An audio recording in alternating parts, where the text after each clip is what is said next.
Do not feed the midnight clowns. The sign was an improvised marriage of laminated paper and flimsy wood. The plastic was worn at the edges and the original yellow coloring of the paper had soaked away through untold seasons, but the message of the sign was clear. In bold Comic Sans font, it read, "Do not feed the midnight clowns." The drive from Olomouc to Prague took 3 hours on a good day and 5 if the D1 was being its usual self, but I always made it without any stops. It was on that particular day, near the tail end of a Sunday afternoon ride, that I felt the need to pull over into that particular gas station. I got a Red Bull and a baguette and sat down at the benches by the parking lot. Getting some caffeine in my system and food in the stomach had me feeling better, but I was still feeling just a bit too sleepy to get back behind the wheel. So, to wake myself up, I went for a bit of a walk around the lot. It was a big place, one of those spots where the long haulers with foreign plates sleep. I walked along the massive trucks carrying mysteries until I reached a slope of gravel.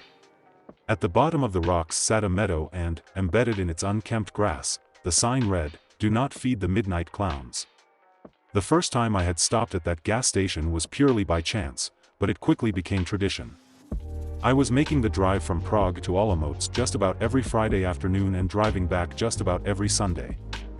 Stopping by the sign became my little ritual to end the week. Once, on my third pilgrimage or so, I even ventured to ask the gas station attendant about the sign.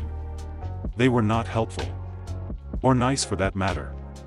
The internet was of no help either. The message was there week after week, yet no new clues to its origin presented themselves. So, as the months dragged on, I just found myself content with the mystery of the sign, which read, "Do not feed the midnight clowns." I was seeing a girl in Olomouc.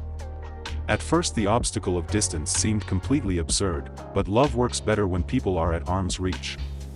I thought she'd eventually move to the bigger city, but she liked it back home and wanted to stay.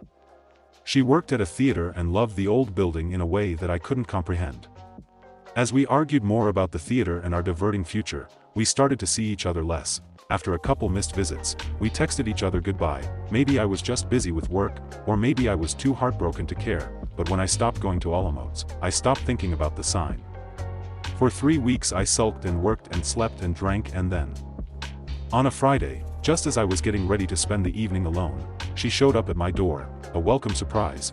We had a splendid weekend and parted on good, yet vague, terms. Through chat boxes across the week all seemed fine. We spoke as if the past month apart had been a collective hallucination. When I showed up at her place on Friday, however, time came crashing down on us. She seemed happy to see me at first, but 5 days had passed and they made all the difference. Things got sad. Last week's visit might have been a mistake, but this one definitely was. We sat down at her favorite pub, each nursed a solitary beer and tried to make sense of the future. When the pauses in conversation got too long to bear, I decided it would be best for me to go back home. I had scarcely sipped from my beer, but it was already dark. There could be plenty of dangers lurking in the darkness of the D1 highway. She insisted I stay, even if only on the couch. I couldn't. There were 2 stops I took on my drive back home. The first, not far out of Olomouc, was at a roadside McDonald's. My nerves kept me from eating the whole day and, as I sat in the parking lot by the Golden Arches, they kept me unhungry still. I took a couple tasteless bites of my burger before I got back on the road. In darkness and silence, I drove back home, resolved to stop at a familiar parking lot with a makeshift sign. No truckers slept that night. The parking lot, much like the gas station, was empty. I didn't mind the solitude though. Parking back in my usual spot after a month-long break brought up plenty of feelings, and on the back of those feelings my hunger returned. I ate my now cold McDonald's with only flashes of headlights from the highway for company. I got through the burger, but by the time I ate my first nugget I was wiping my fingers and checking my phone. She hadn't called and she hadn't written. It was just a couple minutes after midnight. That's when I noticed the bobbing red light on the far side of the parking lot. At first, I thought it just a reflection of the passing cars, yet even when the road was empty the small blimp of red continued to hover in the darkness. For a while I sat still, trying to uncover the mystery of the light from the comfort of my own car. I ate my cold McNuggets and watched, and, finally, when only stale fries in a paper bag remained, I got out of the car. The walk to the edge of the parking lot wasn't far, yet the closer I got the more my steps slowed. At first, the bobbing red light was just that, a featureless glow in the darkness. The closer I got, however, the more my steps started to slow. The red light was starting to resemble the nose of a clown. I never took the concept of the midnight clown seriously. I always considered the sign in the meadow to be the result of some inside joke or quirky artistry. Looking at that bobbing red light, however, had me questioning my skepticism. A flash of light from a passing car dispelled all doubt. I saw him for only a second, but the afterburn of the bizarre image lingered in the darkness. The red light was a glowing clown nose attached to a pale face with frizzled hair. In the darkness there was a clown, and he was balancing on stilts. The sight made me doubt my sanity, and I was uncomfortable enough to consider retreating to my car, but just as I was about to turn around and run, I heard the queerest of sounds.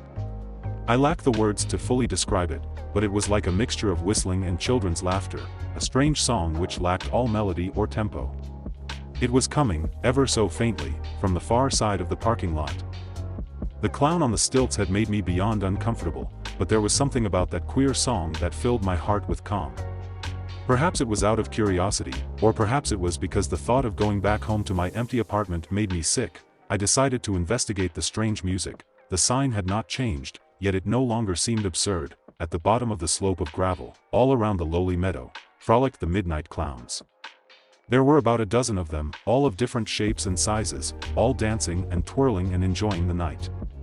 Their eyes shone with a calm pale blue, and their noses, much like the one of the stilt walker, lit up in bright blood red. I stood not far from the clowns in plain sight, yet none of them acknowledged me. Their song, although unconventional in its composition, seemed friendly, and the way they danced and rolled around the meadow didn't make the clowns seem dangerous, but I knew better than to spend my evening with strangers in unlit wilderness. Making as little noise as I could, I retreated back to my car. The absurdity of what I had seen, although seemingly harmless, had become far too much to handle on my own. The moment I got back in my car, almost by instinct, I called her.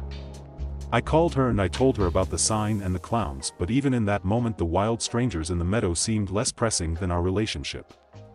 We talked for a long time, and, as we talked, I fished out my stale French fries from the McDonald's bag and picked away at them when the words I wanted to say got stuck in my throat.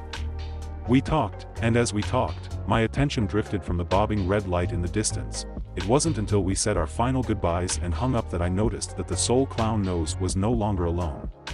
Like bloody fireflies, the crowd of clowns approached my car from the far side of the parking lot. They hopped and danced and did cartwheels in my direction, all while producing the eerie notes of that strange song. They moved quick. By the time I got the motor running, the clowns had surrounded my car. With long thin fingers they pressed against my windows, and with shining starving eyes they looked at my half-empty pack of French fries. The midnight clowns were discomforting from the very start, but it wasn't until they had their faces pressed against the windshield of my car that I felt true terror. They had the faces of children. Even though some of them had scraggly beards and most seemed to possess the bodies of full-grown adults, all the clowns had the innocent faces of children. Their teeth, however, exuded a wholly different mood. Like thin writhing tentacles, they moved around their small mouths. The longer the strange creatures looked at my pack of French fries, the more bits of glowing red spittle slid down their childish chins. The midnight clowns watched my food, and with their strange writhing dentures they licked at their thin lips. Before the creatures could fully surround my car, I got in reverse and hightailed as far away from that parking lot as I could. As hungry as the clowns were and as quickly as they had moved before, they did not make chase. For a couple panicked moments I could see the stilt-walking clown in my rearview mirror, but even he soon disappeared. I got away safely, yet when I was still in that parking lot a strange thought swirled through my mind. I considered, very briefly, feeding the midnight clowns. They did, after all, look very hungry, and there was something about the strange music that escaped their lips that had me feeling charitable about my cold McDonald's. I do not know if the idea to feed the clowns came of my own will or whether they had somehow forced the thought into my skull through their queer dances and music. Regardless of how the idea of sharing my food grasped my consciousness, however, I rejected it. I rejected it because I remembered the sign. I remembered the makeshift sign in an inconspicuous meadow that provided a single line of advice.